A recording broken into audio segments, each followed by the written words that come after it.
Welcome to the world of Meg's Mysteries. Welcome back to Meg's Mysteries. This story is called The Red Heron Mystery.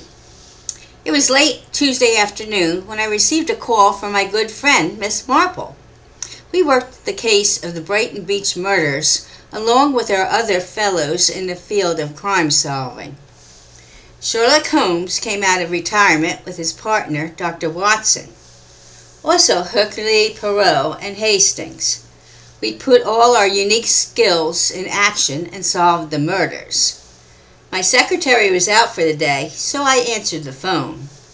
"Hello, my dear boy. Why, it's you, Miss Marple. Hope all is well.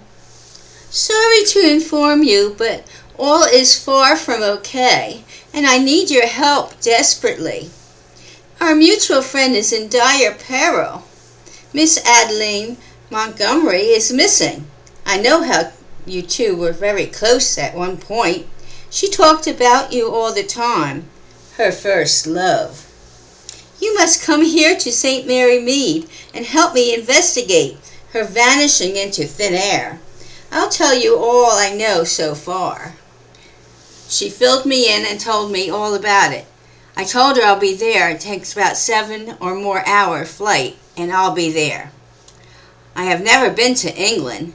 This is a case close to my heart, I said. "Oh, thank you, Philip. I'll be waiting. Safe trip." Almost 10.5 hours after the plane and the train ride to St. Mary's Mead and Miss Marple's front door. I hugged her and said the trip went well, but through customs and the train ride, it delayed me a bit. "Oh, do come in. I have some tea, and just settle in. I'll tell you exactly what I know so far."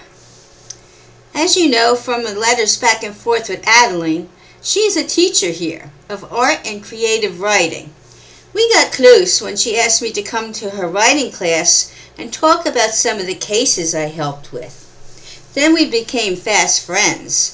She lives only 2 doors down from me in her old nanny's cottage that was left to her in the will.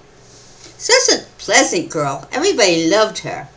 But she did have some trouble with some of the boy students. Some cheeky chaps gave her trouble, but they all were expelled.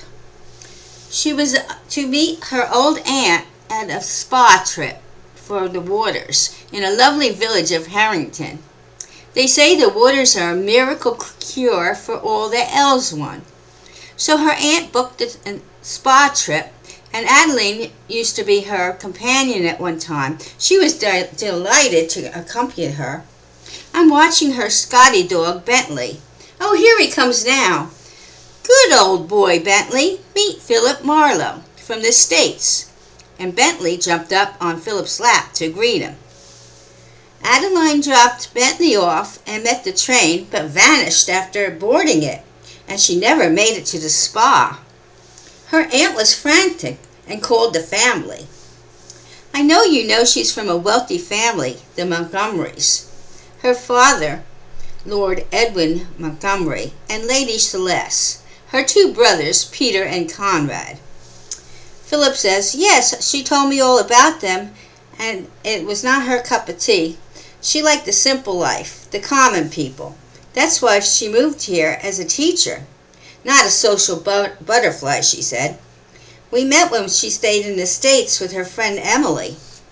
I was a lifeguard on Brighton Beach for the summer, and we fell in love. But she had to get back to England for school. But we always kept in touch. I didn't realize how you both knew each other. I'll help at all costs to get her back safely. Miss Marple shared more information from the parents. It seems she had been kidnapped, and ransom notes came in 2 messages. One mailed from Paris and one from London. Here's the first one. Cut out letters from a magazine. "If you want Lady Adeline back in one piece, we demand £1 million. I know you have it. More information for collection coming." The second note. "You will not call the police, or bits of the good lady will follow. The meeting place will be determined soon, and we'll inform you as such." Philip said, That was strange wording of a ransom note. It seems they knew a lot about her, and that she was a lady from a wealthy family.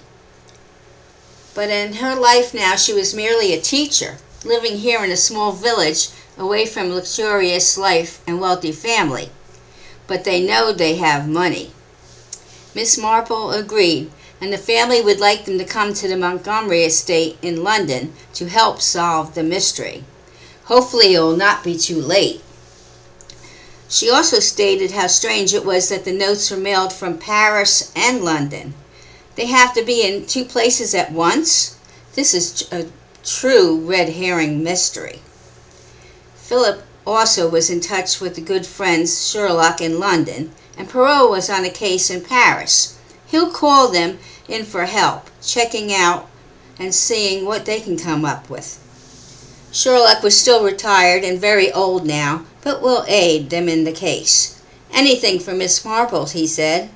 Also, Dr. Watson is now in Harrington, at the same spa with his wife Mary. They'll check it out from there and talk to the aunt. Then they'll all meet up at the Montgomery estate and put their heads together with clues they find. Philip called Poirot, and he's willing to do the same in Paris. That is where Adelaide went to art school, and he can find her friends. Maybe they will have a hint.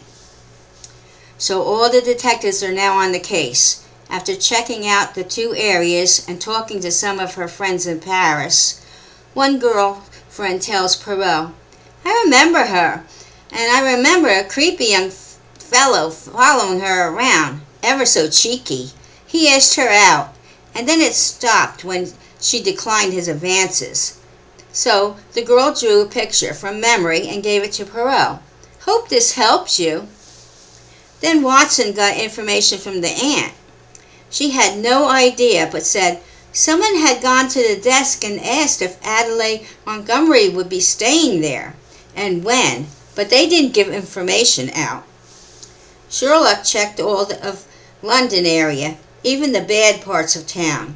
He had his irregulars do the footwork and came up with nothing so far.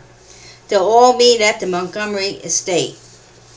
They'll also talk directly to the family and the servants. Servants always knew exactly what's happening in the house. Sherlock and Watson, Miss Marple, Philip Marlowe are already there when Poirot and Hastings arrive. The family meets them in the drawing room. Lord Edwin and Lady Celeste, along with the two brothers, Baron and Peter, and the younger brother, Baron Conrad. They showed the ransom notes. Any more information they come up with? Conrad said, "What a bloody mess. Adelaide has caused us all. She could have lived the life she was born into, but no, she had to have her way, always getting her way." Peter stopped him dead in his tracks. "She's not to blame. The mongrels who took her, that's the culprits. Stop your insensitive whining." Lord Montgomery yelled, "Stop this. This is no help to the detectives. Just cooperate." Lady Celeste just sat there in shock. So Miss Marple tried to calm them all down with her gentle way. But Sherlock and Watson knew just what kind of people they were dealing with. Philip, on the other hand, exploded. "You high-class so-called socialites, it's your sister and your daughter missing. Have you no scruples? She's in danger." Dr. Watson said, "We have a red herring here. It seems like the notes are sent to us on a wild goose chase." Poirot said, "Red herring? What is this? I do not understand this term about a fish." Sherlock smiled. "My dear Poirot, a red herring is a clue or pieces of information to distract or mislead. It's not a real fish, but I agree it is a true red herring case. I will be talking to the servants now, and we shall see what they know. Poirot and Hastings will go downstairs and to the help and the cooks. Philip, you'll come with me and Watson." The cook was most helpful. "I knew the lady, the young miss, when she was living here. Her nanny, Miss Mead, was her constant companion and friend. Lady Adelaide always came here and watched and helped with us. She did. She loved being in the kitchen, also helping with the maids. She loved the common folk, you know. But those brothers always putting on the airs, not even a thank you to anyone. Adeline was not at all like her family. Glad she got away and hope you find our young lady in one piece. We'll be praying for her. Philip knew how Adeline and her brothers grew up. She told him, but she didn't agree with them, but she always loved them. She was so sweet. Sherlock told Watson to keep an eye on the brothers, that may be something to their accusations, the cook made. They didn't all get along with her, and what they heard the outbursts from the younger brothers display earlier. Watson said, I'm on the case. He'll follow them all around unnoticed. He's very good at that, Sherlock told Philip. You stay with me. They got the same information from the upstairs servants, and also the butler. They all seemed to love Lady Adeline and wanted to help. Miss Marple will stay near the family, just sitting with them knitting, observing in her own way. Later that night, they all got together and shared notes. Poirot said, Oh, mon ami, I forgot to show you all the drawing of the cheeky young man the friend in Paris drew. Maybe Miss Marple, do you know him? I'll also show the servants. Miss Marple looked and smiled. I do remember him, but this is a much younger version. My old friend and Adeline's nanny, Miss Mead. That's her younger brother. I met him many years ago. But how did this friend meet him, and why did he bother and follow Adeline so long ago? What is the connection here? They all looked at each other. Watson said, I might have a clue. I overheard Baron Conrad on the phone, talking in a hushed voice. Don't hurt her. We'll be rich soon enough. Make sure she doesn't see your face, or else we'll have to do something I don't want to do. You hear me, Walter? Oh, yes, Miss Marple said. Walter Mead. That was his name, I remember now. Such a mean character. Always in debt, and wanting Miss Mead to bail him out of a jam all the time. Oh, it's coming together now, Sherlock said. They must be in debt again. Find out if Baron Conrad gambles. Maybe that is how they are connected and why the ransom. But where are they holding her, and how will we save her? The next morning in the post, a new ransom note with directions on where they're to drop off the money. It was in London, by the train station. Drop it outside entrance to the station in the garbage bin, and no police. Well, Sherlock and Philip Marlowe were in disguise and waiting for the pickup. Sherlock was dressed like an old woman, Philip as the janitor, just pushing a broom around. They see the man, Walter Mead, take the bag, and they follow him from a distance. He goes into a car and drives off. Watson and Poirot are waiting to follow in their car. Hastings informed the police, and they'll catch up with them. Not far away from the station was an abandoned building. They found Adeline, not hurt, but very confused. They must have kept her drugged. That's how they captured her on a train. She just vanished after boarding. Walter was in wait for her in the train car. He followed her on board and then drugged her, put her in a trunk he had with him. Easy enough to put her in and off the next stop, where Conrad was waiting with a truck. They took her to the deserted building and kept her there, always drugged. The connection was a gambling debt Conrad had. He tried to get money from his father, but was told, no more money for you. Why didn't Lord Montgomery put two and two together, who knows? Maybe he didn't want to think that his son would stoop that low. So Conrad confessed it all.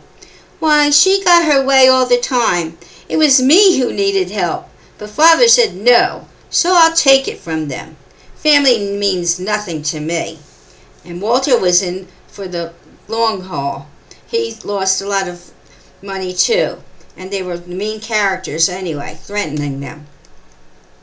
So if we didn't pay, our lives would be given up. I met him at the games. We just became great friends until now.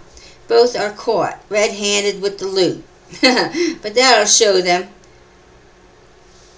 what not helping me, giving me money when I needed it. And yes, the old nanny, she took Adley when she was young to the village. Adley fell in love with the village and its people.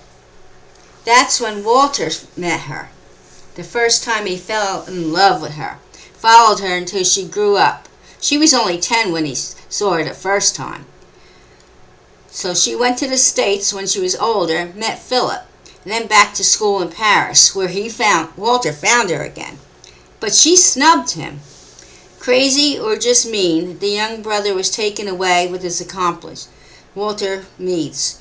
He had met Adeline when she stayed in St. Mary's Mead with his sister, his nanny. So that's what the connection was. She was fine, but it'll take a while for her to get back to her cheery self. Miss Marble, Philip will be at her side. She'll return to St. Mary's Mead with them. She and Philip will figure out their lives later. Maybe they'll go to the States, and she'll keep a little cottage in a village for vacation. Philip told her, "I'll never let you get away again." They plan to marry the next spring, and all are invited.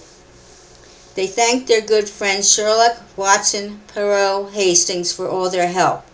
Poirot said, "It was indeed a red herring case." "But we prevailed and got through it," Watson said. "Yes, my dear friend. We all put our minds to it, and we always get our man or woman." Sherlock said, "Thanks all. I'll be retiring to my safe cottage with my bees now, but always will be there for you if needed." Miss Marple knitted each one a colorful scarf and thanked them with a kiss on the cheek. "Until we meet again, my dear friends," and she smiled. Bentley jumped up and licked Philip's face. Adley said, "Welcome to the family. Bentley approves." I hope you enjoyed this mystery. Come back for more on Meg's Mysteries. Until next time, enjoy your evening.